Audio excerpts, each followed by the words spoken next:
بسم اللہ الرحمن الرحیم۔ عزیز طلباء اور طالبات، لیکچر نمبر 6 میں خوش آمدید۔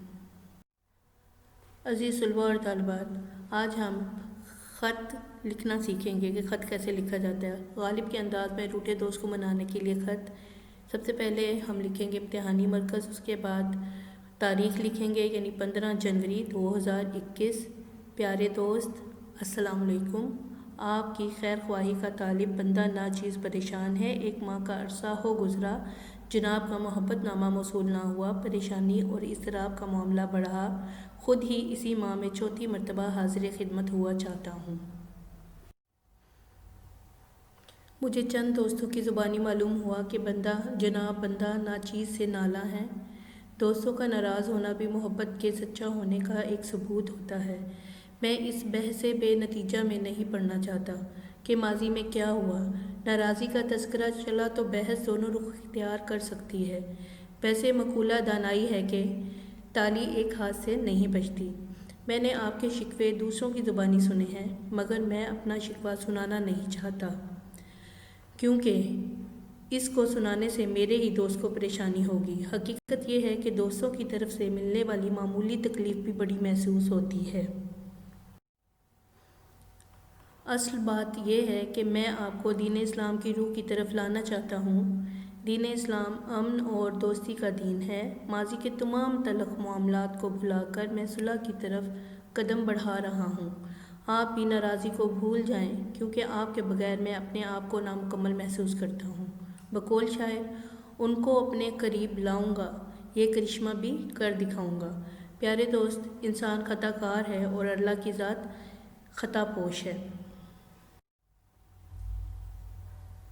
ہمیں اس کی ذات کا مظہر ہونا چاہیے۔ میں آپ کی خطاؤں سے صرف نظر کرتا ہوں۔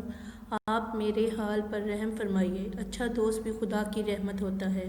آئیے ایک دوسرے کے لیے موجد رحمت بن جائیں۔ والسلام، آپ کا دوست الف ب ج۔ عزیز طلباء اور طالبات، اب آپ کو مکالمہ نویسی کے بارے میں بتایا جائے گا کہ مکالمہ کیسے لکھا جاتا ہے۔ مکالمہ 2 یا 2 سے زیادہ آدمیوں کی باہمی بات چیت کو کہتے ہیں۔ اس بات چیت یا گفتگو کے کئی پہلو ہوتے ہیں۔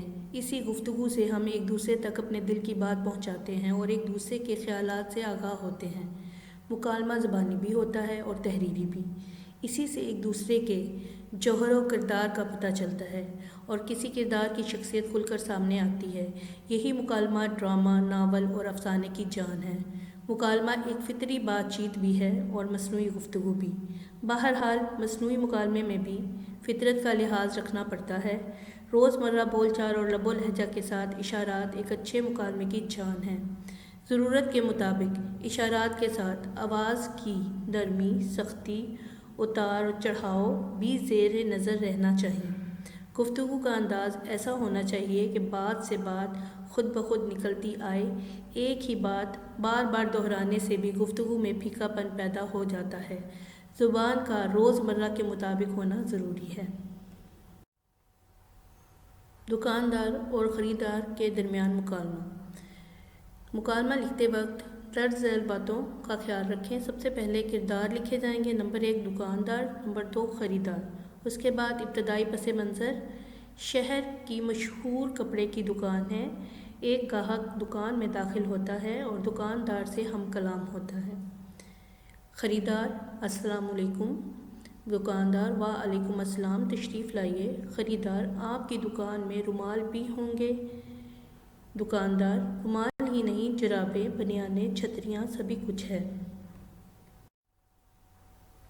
خریدار: رومال دکھائیے، کوئی سستا سا سوتی ہو۔ دکاندار: یہ دیکھیے، یہ رومال نہایت نفیس اور نرم ہے۔ خریدار: آپ نے جرابوں کا ذکر کیا تھا، وہ بھی دکھائیے۔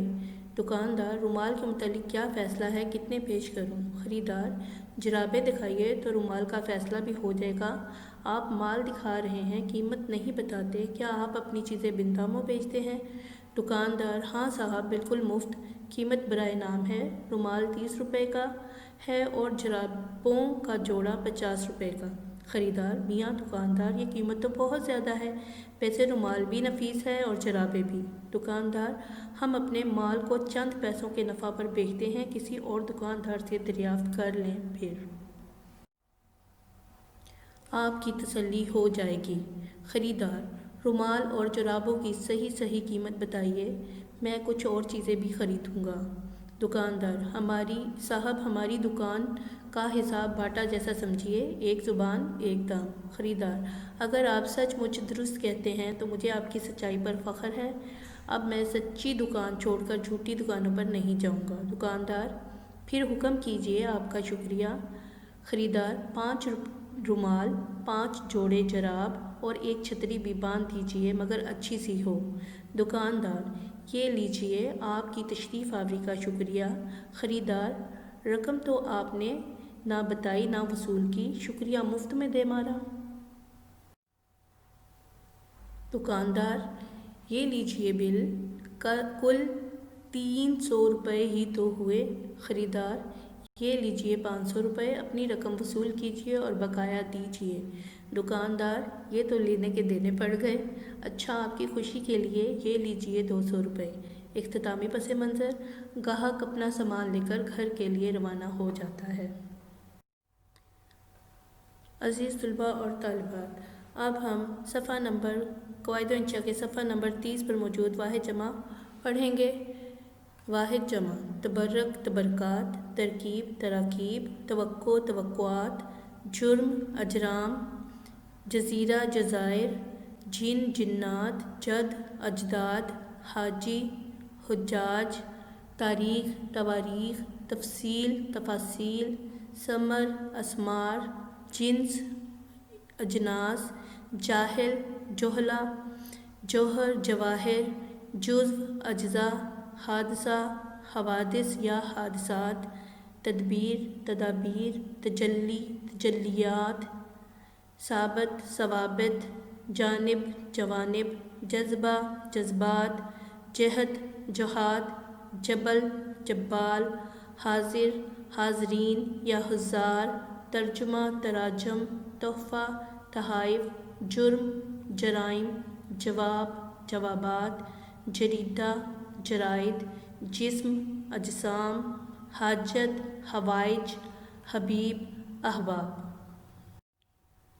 عزیز طلباء اور طالبات، اب ان ضرب الامثال کو غور سے سنیے اور یاد کیجیے۔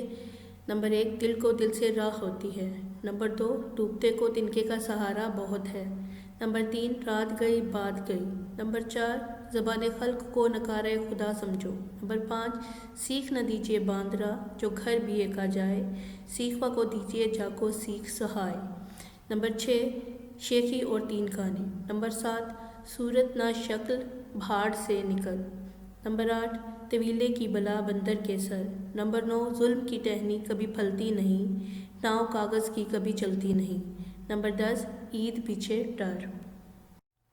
عزیز طلباء اور طالبات، دیا جانے والا گھر کا کام ضرور کیجیے۔ نمبر 1، خط یاد کریں اور اس کی بار بار نوٹ بک پر مشق کریں۔ نمبر 2، مکالمہ یاد کریں اور بالکل اسی انداز میں بار بار نوٹ بک پر لکھیں۔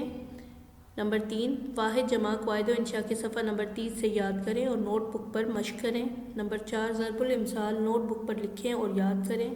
نمبر 5، خوش خطی زیور ہے، املا کی صحت اور لکھائی کی رفتار پر اچھے اثرات کے لیے تمام کام کی مشق بار بار نوٹ بک پر کریں۔ اللہ آپ کا حامی و ناصر ہو۔ اللہ حافظ۔